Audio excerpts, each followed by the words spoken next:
mamalag sa presensya mo, tapuan. Ako'y binago ng pag-ibig mo, at ko na ay mamalag sa presensya mo, tapuan.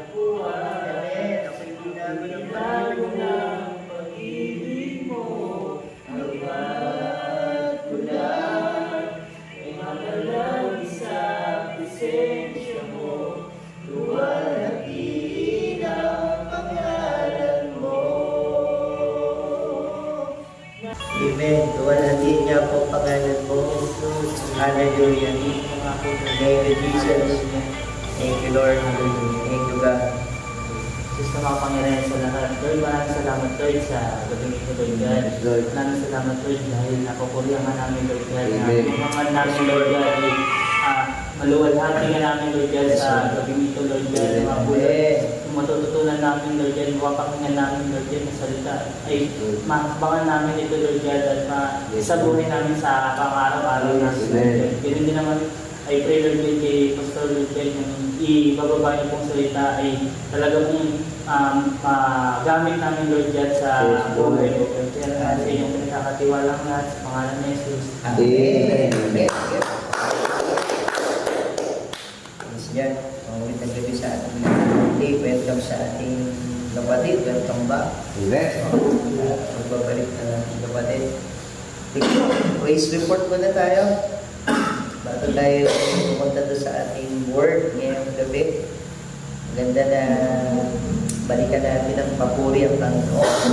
Ako po na daming bagay na ginagawa ng Panginoon sa ating buhay. Kaya samantalay natin palagi yung pagkaharap. Balik natin yung pasasalamat sa Kanya. Nagpapasalamat ako sa Panginoon sa loob ng siyang nangyayari. Ingatan ako ng Panginoon. Amen. Bagamat hindi naman sa araw-araw hindi may iwasan ng magkamali. Maraming beses ako nagkamali. Pero sa biyaya ng Diyos, papasalamat ako. Hindi ako pinabayaan. Dahil malaking biyaya na makauwi ulit ako dito sa Pilipinas. Amen. Sa malaking biyaya na dapat ko yung pasalamat. Tuloy lang. Please God. Please God. Okay. Sundan na yan. Magkatabi na. Ako po nagpapasalamat po ako sa Panginoon sa biyaya at nagkaloob niya sa araw-araw at sa kalakasan na hinili niya sa blessing na hinili niya sa akin nung nakarang araw po sa nilakad po sa Venezuela ay naging matunog po naman po sa biyaya ng Panginoon. Ay salamat din po ako sa may-ari po ng inya po ng prangkisa ay ibigay niya sa akin ito. Nagtiwala po sa akin. Yun po, yun yan, nagkapasalamat din po sa kay Lord na yung sa lakas ng asawa ko sa anak ko rin na malaking po siya. Sa pamilya ko, buong pamilya ko ay naging malaking po sa bless na bless po sila. Yun po, salamat sa Panginoon. Diyos po ako po. Praise God. Amen. Next. Ako po nagpapasalamat kay Lord kasi talagang sa buhay may panahon na yung pasasalamat ko kay Lord na walang sakit yung mga pamilya ko. Yung po, isa pong maraming pasasalamat para sa akin. Amen. Praise the Lord. Sa kanya, salamat po ako Lord sa araw-araw po na nagbabiyahe ng Iglesia, patuloy na hindi natin na kami na nababayaan para kung sa sitwasyon naman po ng buhay namin talaga po nakakaranas kami ng kahirapan. Pero hindi naman po yung hanggang para yung mga para hindi namin gawin. Kasi isa kasi yung struggle na nangyari kayo po, oras na nakakaranas kami sila para ayaw mo lahat talaga. Pero hindi legal, kumbaga doon mo mapaglalaro yung isip mo na ito yung sinasabi mo Lord na kailangan kapag oras na nahihirapan ka, lumapit ka sa akin para sa pagdating ng panahon talagang bibigyan yung pangailangan na hindi mo sarili na kasi. Kumbaga, may bibigyan siyang tao na lahat sa trabaho namin na tulad na. Nag-iibig kami. hindi kami nagkakaroon talagang nang sa amin, pinakita sa amin Lord na hindi siya parang wala na, parang may binibigay talaga siyang tao na hindi namin expect. Kaya basta na ako ulit talaga na hindi ako pinapabayaan sa mga anak ko kahit na naiwan hindi siya nagkakasakit. Kaya yun, maraming salamat po. Amen. Praise the Lord. Gandang may season, no? Buhay natin, sabi ng Bible, talagang walang bagong pangyayari sa mundo. Lahat ng bagay ngayon,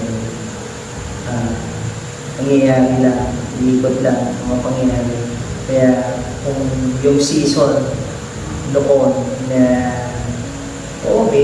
hindi ko mananampalataya sila, wala silang struggle, meron din. Kami din ang mga struggle.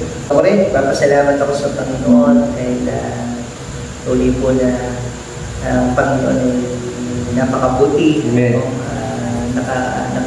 Isang save na ulit yung ating mga anak na sa kanilang pag-aaral. Dalawa na sila ngayon, parehas na college. Kaya tutusin sa isang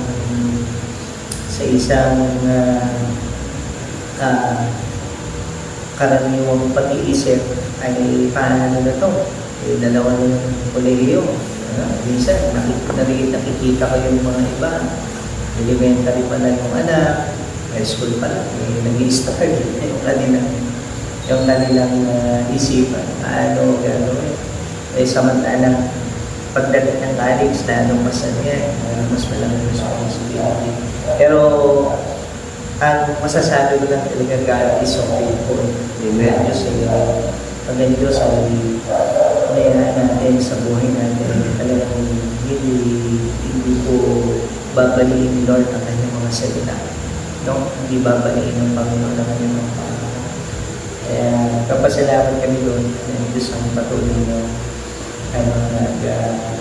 susustain ang lahat ng sa natin ang ating Bible sa aklat ng Bagong Aral o Ecclesiastes chapter 7 verse 8. Gusto kong basahin po natin ay New Living Translation. Meron po tayo NLT. Gusto ko pong makita po natin ito ano po sa ating buhay. Gaano po ito kahalaga. No? New Living Translation, Ecclesiastes 7 verse 8. Kung merong NLT dyan sa inyong mga Bible, please na. Pwede ba mag-request na pakibasa yan ng malakas para marinig natin anong sabi dyan? Sabi rito, finishing is better than starting. Patience is better than pride. Pakibasa nga doon sa Tagalog. Anong sabi yan? Sige, ASMD. Sige, Mel. Mas mabuti ang magtatapos dito sa pag-iwan mas mabuti sa pag-iwan. Yan. Parehas lang pala eh. No? Yung translation sa English eh. 7:8 ng Ecclesiastes. Finishing is better than starting. Patience is better than pride. No? Doon sa Tagalog, ganun din naman pala. No? Ang pagtatapos ay higit na mainam kaysa sa pagsisimula. Ang pagtitiis ay, anong sabi niyan, mas mabuti kaysa sa pagiging mapagmataas. Tayo manalangin, Lord, salamat po sa inyong salita. Purihin po kayong Panginoon. Sa gabi ito na kami po ay nagkasama-sama. Salamat po, Panginoon, sa ituturo mo sa amin, sa mensaheng dadalhin mo sa aming kalagitnaan. Lord God, salamat po sa opportunity na kami po ay, Panginoon, binigyan niyo po ng kalakasan ngayong gabi, Panginoon. Nakasama rin po namin si Brad Leo. Salamat po, Panginoon, sa opportunity na ito. Magamat wala po yung iba, Lord God, ang biyaya ng inyong salita ay amin po matanggap.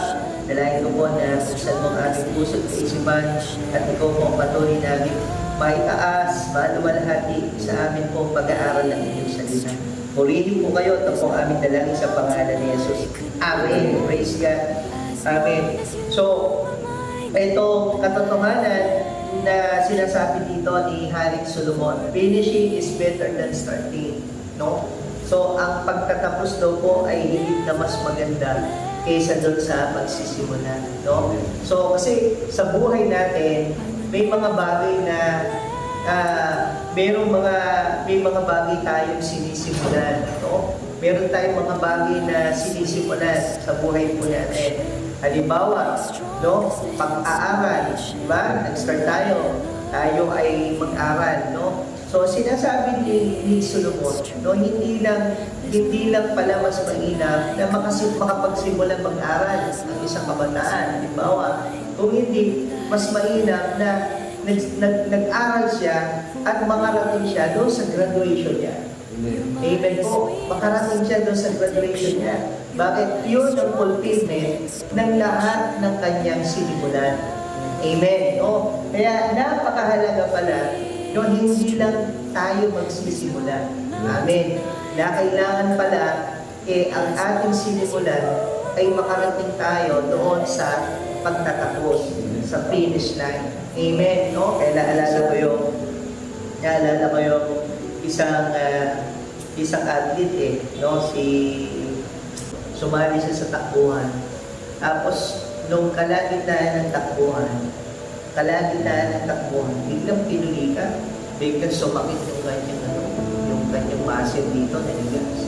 Ang tendency ay bigla siya, namumuna siya, pero bigla siya bumagal yung takbo niya hanggang sa ito, ang track and field pa naman, talaga na yan. Dapat dire-diretso ka ang tatakbo. So, sa madalit sabi, natapos na yung takbuhan ng mga kasama niya kasi nakapinish na niya.